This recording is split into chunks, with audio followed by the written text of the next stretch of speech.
व्यवस्था विवरण अध्याय 29। मोआब देश में परमेश्वर की वाचा। इजराइलियों में से जो वाचा बांधने की आज्ञा यहोवा ने मूसा को मोआब के देश में दी, उसके यही वचन है। और जो वाचा उसने उनसे हारे पहाड़ पर बांधी थी, यह उससे अलग है। फिर मूसा ने सब इजराइलियों को बुलाकर कहा, जो कुछ यहोवा ने मिस्र देश में तुम्हारे देखते फिरौन और उसके सब कर्मचारियों और उसके सारे देश से किया, वह तुमने देखा है। वे बड़ी बड़ी परीक्षाएं और चिन्ह और बड़े बड़े चमत्कार तेरी आंखों के सामने हुए हैं, परंतु यहोवा ने आज तक तुमको न तो समझने की बुद्धि और न देखने की आंखें और न सुनने के कान दिए हैं। मैं तो तुमको जंगल में 40 वर्ष लिए फिरा, और न तुम्हारे तन पर वस्त्र पुराने हुए, और न तेरी जूतियाँ तेरे पैरों में पुरानी हुई। रोटी जो तुम नहीं खाने पाए और दाख मधु और मदिरा जो तुम नहीं पीने पाए, वह इसलिए हुआ कि तुम जानो कि यहोवा तुम्हारा परमेश्वर है। और जब तुम इस स्थान पर आए, तब हेशबोन का राजा शिहोन और बाशान का राजा ओग, ये दोनों युद्ध के लिए हमारा सामना करने को निकल आए। हमने उनको जीत कर उनका देश ले लिया, और रुबेनियों, गादी और मनसे के आधे गोत्र को लोगों को निज भाग करके दे दिया।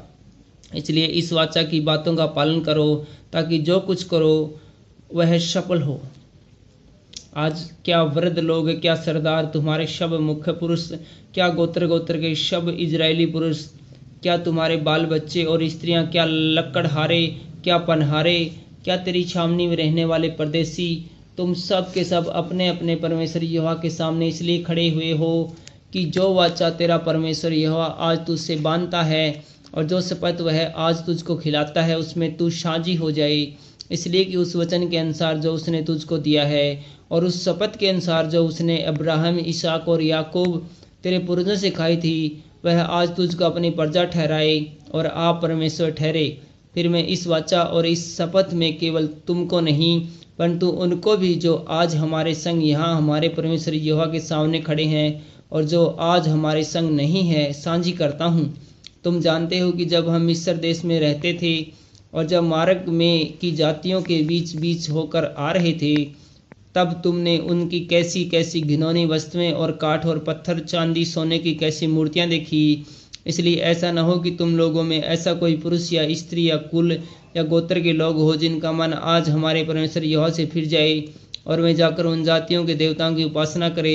फिर ऐसा न हो कि तुम्हारे मध्य कोई ऐसी जड़ हो जिससे विष या कड़वा बीज उगा हो, और ऐसा मनुष्य इस साप के वचन सुनकर अपने को आशीर्वाद के योग्य माने और यह सोचे कि चाहे मैं अपने मन के हट पर चलूं और तृप्त होकर प्यास को मिटा डालूं, तो भी मेरा कुशल होगा। यहोवा उसका पाप क्षमा नहीं करेगा, पर इन यहोवा के कोप और जलन का धुआं उनको छा लेगा, और जितने साप इस पुस्तक में लिखे हैं वह सब उस पर आ पड़ेंगे, और यहोवा उनका नाम धरती पर से मिटा देगा। और व्यवस्था की इस पुस्तक में जिस वाचा की चर्चा है, उसके सब शापों के अनुसार यहोवा उनको इजराइल के सब गोत्रों में से हानि के लिए अलग करेगा। और आने वाली पीढ़ियों में तुम्हारे वंश के लोग जो तुम्हारे बाद उत्पन्न होंगे और परदेशी मनुष्य भी जो दूर देश से आएंगे, वे उस देश की विपत्तियां और उसमें यहोवा के फैलाए हुए रोग देखकर और यह भी देखकर कि उसकी सब भूमि गंधक और लोन से भर गई है, यहाँ तक जल गई है कि उसमें न कुछ बोया और न कुछ जम सकता है और न घास उगती है, वरन सदोम और अमोरा और अदमा और शबोयीम के समान हो गया है, जिन्हें यहोवा ने अपने कोप और जलजलाहट में उलट दिया था। और सब जातियों के लोग पूछेंगे, यहोवा ने इस देश से ऐसा क्यों किया और उस बड़े कोप के भड़कने का क्या कारण है?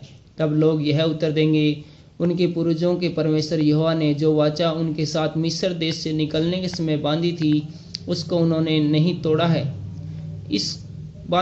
उसको उन्होंने तोड़ा है और पराये देवता की उपासना की है, जिन्हें वे पहले नहीं जानते थे और यहोवा ने उनको नहीं दिया था। इसलिए यहोवा का कोप इस देश पर भड़का है कि पुस्तक में लिखे हुए सब शाप इस पर आ पड़े, और यहोवा के कोप और जलजलाहट और बड़ा ही क्रोध करके उन्हें उनके देश में उखाड़ कर दूसरे देश में फेंक दिया, जैसा कि आज प्रकट है। गुप्त बातें हमारे परमेश्वर यहोवा के वश में है, परंतु जो प्रकट की गई हैं वे सदा के लिए हमारे और हमारे वंश के वश में रहेगी, इसलिए कि उस पुस्तक की सारी बातें पूरी हो जाए। Thank you.